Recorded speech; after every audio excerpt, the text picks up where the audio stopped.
আমার কাছে একটা নিউজ আসছে, 14টা পাসপোর্টে অলরেডি ভিসা লাগে গেছে আগস্ট এবং সেপ্টেম্বর মাস মিলে। কিন্তু আসসালামু আলাইকুম বন্ধুরা, কেমন আছেন সবাই? আশা করি আপনারা সবাই ভালো আছেন। আল্লাহর অশেষ রহমতে আপনারা সবাই সুস্থ আছেন। তো আজকে 13ই মে 2024, আজকে ঢাকা, চট্টগ্রাম এবং সিলেট ভিএফএস গ্লোবাল মিলে ভালো পরিমাণে কিন্তু একটা কালেকশনের সংখ্যা দেখা গেছে। যেহেতু আমরা বলছিলাম যে গতকাল একটা ভিডিওতে বলছিলাম যে বেশি পরিমাণে কালেকশনে যাইতে পারবে না, কারণ রবিবারে একটা কালেকশনের সংখ্যাটা বেশি দেখা যায় না।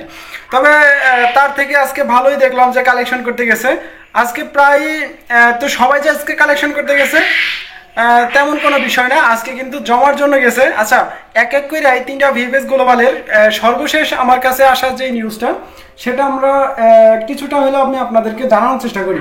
আর বাকি নিউজটা, যে তিনটা ভিএফএস গ্লোবালের যে বাকি নিউজটা, যে খবরটা বিশাল আকার যে খবরটা, সেটা অবশ্যই রাত্রেবেলা একটা প্রপার নিউজ আপনারা পাইবেন।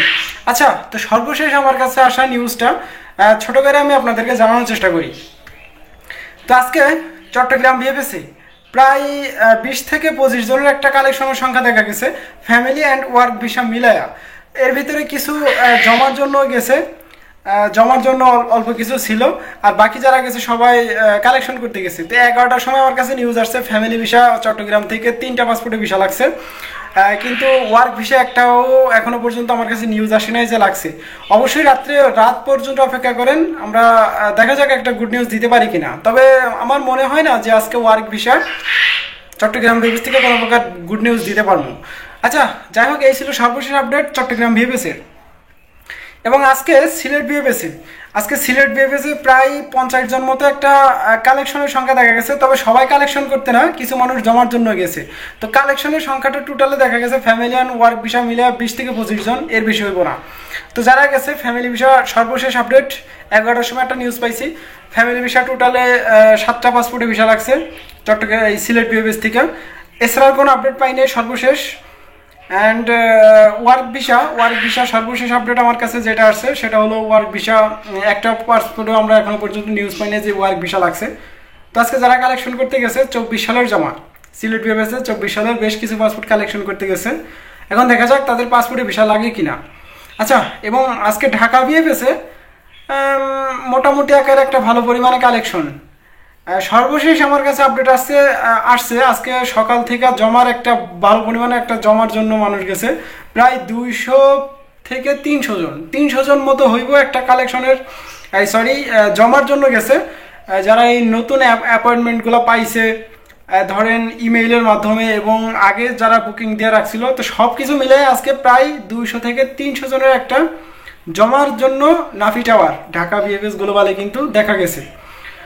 এবং তার সাথে সাথে ফ্যামিলি ভিসা আজকে টোটালে সর্বশেষ আমার কাছে একটা নিউজ আসছে, 14টা পাসপোর্টে অলরেডি ভিসা লাগে গেছে আগস্ট এবং সেপ্টেম্বর মাস মিলে, কিন্তু অক্টোবর মাসের এখনো পর্যন্ত আমার কাছে নিউজ আসে নাই। এবং আজকে সর্বশেষ নিউজটা দেখার জন্য ফ্যামিলি ভিসার আজকে রাত্রেবেলা একটা প্রপার একটা নিউজ পাইবেন আশা করা যায়। আমি তো যে নিউজটা এখন দিলাম 14টা পাসপোর্টে ভিসা লাগছে, এটা আমি সকালে 11টার সময় পাইছি। তো এখনো পর্যন্ত ভিএফএস গ্লোবালের সামনে এখনো মানুষ আছে কালেকশনের জন্য দাঁড়ায় আছে সকাল থেকেই। এখন দেখা যাক তারা পাসপোর্টে ভিসাগুলো পায় কিনা। আচ্ছা, এই ছিল কিন্তু ফ্যামিলি ভিসার আপডেট। এবং আজকে ওয়ার্ক ভিসা, এখনো পর্যন্ত ওয়ার্ক ভিসা লাগার একটা খবর আসে নাই। কিছু মানুষ আসে আগস্টের আছে, সেপ্টেম্বরের আছে, অক্টোবর, নভেম্বর, ডিসেম্বর 24 সালেরও কিছু আছে। তো সব কিছু মিলে দেখা গেছে 20 থেকে 30 জনের একটা কালেকশনের সংখ্যা দেখা গেছে। এখন দেখা যাক ওয়ার্ক ভিসা তাদের পাসপোর্টে ভিসাগুলো পায় কিনা। তো যাদেরকেই জিজ্ঞাসা করা হয়েছে তারাই বলতেছে যে এখনো পর্যন্ত কালেকশন করি নাই।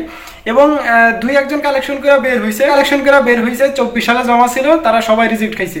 তো 24 সালের মার্চ মাসে তাদের জমা ছিল, কিছু পাসপোর্ট আজকে রিজেক্টও বের হয়েছে ঢাকা ভিএফএস থেকে। আচ্ছা, যাই হোক, আমার কাছে যে সর্বশেষ নিউজটা আসছে সেটা আমি আপনাদেরকে জানানোর চেষ্টা করলাম। এখনো পর্যন্ত ওয়ার্ক ভিসা একটা ভিএফএস থেকেও আমি নিউজ পাই না যে ভিসা লাগছে। আমি গতকালের ভিডিওতে বলছিলাম আজকে হয়তোবা ওয়ার্ক ভিসা একটাও লাগার সম্ভাবনা বেশি নাই। তারপরেও দেখা যাক রাত্রেবেলা আমরা একটা নিউজ আপনাদেরকে দিতে পারি কিনা, গুড নিউজ ভিডিও দিতে পারি কিনা। আচ্ছা, যাই হোক, এই ছিল কিন্তু ঢাকা, চট্টগ্রাম এবং সিলেট এই 3টা ভিএফএস গ্লোবালের সর্বশেষ আমার কাছে আসা নিউজ। এবং আজকে রাত্রেবেলা প্রপার একটা নিউজ পাওয়ার জন্য কে কে অপেক্ষা করতেছেন অবশ্যই কমেন্ট করে জানাবেন। এবং আপনাদের পার্সোনাল কোনো কোয়েশ্চেন থাকলে অবশ্যই কমেন্ট বক্সে করে যাবেন। আমি রিপ্লাই না দিতে পারলেও একটা রিপ্লাই ভিডিওতে রিপ্লাই দেওয়ার চেষ্টা করবো। তো দেখা হইতেছে আজকে রাত্রেবেলা একটা গুড নিউজ ভিডিওতে। আশা করা যাইতেছে ছোটোখাটো একটা নিউজ দিতে পারবো, গুড নিউজ ভিডিও। ততক্ষণ পর্যন্ত আপনারা সুস্থ থাকবেন, ভালো থাকবেন। Majumdar from Italy and Europe এই দুইটা ইউটিউব চ্যানেলের পাশেই থাকবেন। আল্লাহ হাফেজ।